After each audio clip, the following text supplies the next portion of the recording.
You ever have that feeling where you're just in between? Like, you're not really sad, but you're definitely not happy. It's just this weird kind of heavy, uncomfortable space. Well, today we're going to dive into that feeling because what if it's not sadness at all? What if it's actually the ache of becoming?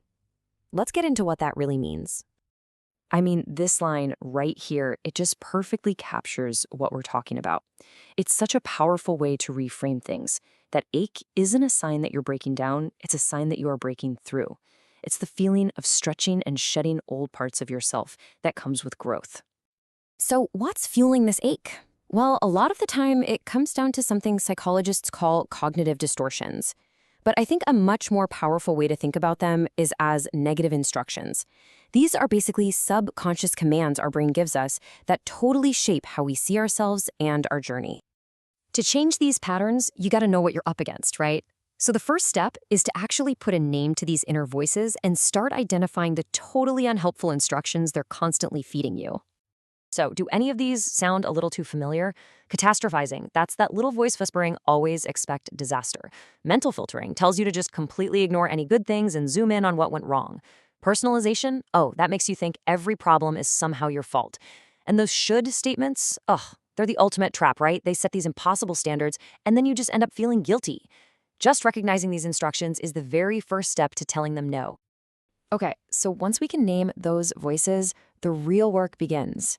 The next step is to completely redefine the world they operate in. And look, this isn't about just ignoring them, it's about fundamentally shifting our core beliefs about what it means to be alone, to be strong, and really to just be human. This chart just lays out the shift perfectly. That old fear-based mind, it sees being alone as a punishment. But the new perspective, this peaceful one, sees it as a sacred pause. Instead of strength meaning you have to be totally unshakable, it becomes about authentic softness, giving yourself permission to be messy and tired. This isn't about becoming a totally different person. It's about finally letting your true self come through. And this quote, wow, it gets right to the heart of it. That constant pressure to be the strong one is just exhausting. True strength isn't about biting your tongue and being resilient.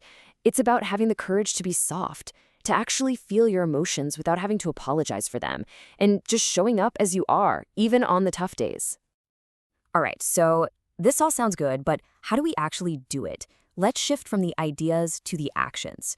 We're going to talk about a practical, intentional toolkit you can use to manage this whole growth thing and actively practice self-love. When you're stuck in that uncomfortable in-between phase, oh man, the impatience can be a lot. So this 4-step process can really help ground you. First, visualize where you want to end up. Then, make time to actually reflect, maybe through journaling. And this next one is so important. Celebrate your small wins. Every single one counts. And finally, try to practice mindfulness just to stay in the here and now instead of getting lost in the future. And, alongside those structured steps, self-love can also be built through these small, almost sacred acts. We're not talking about huge gestures here. We're talking about simple, intentional moments. Cooking a beautiful meal just for you, dancing around your kitchen, or just turning your phone off and letting yourself exist. These little acts remind you that you're absolutely worthy of your own care. And that's really the key idea, isn't it? Love isn't something you have to wait around for or earn from somebody else. It is a choice that you can make for yourself every single day in all those small, quiet ways. You can choose to be your own home. So as we start to bring all of this together, let's try to reframe this whole experience one more time. What if this ache, this struggle, this shedding of old layers, what if it isn't a sign that you're broken? What if it's actually a sign that you are blooming? This is where a simple change in your words can change everything. So instead of thinking, I'm broken, try on, I'm blooming. Instead of, I'm sad, think, I'm shedding what's not for me anymore.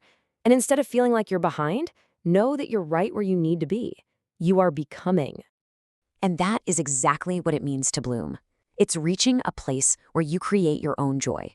You don't need to wait for anyone's validation or permission to find peace, to live softly, or to put yourself first. All you need is you. Let's just sit with this for a second.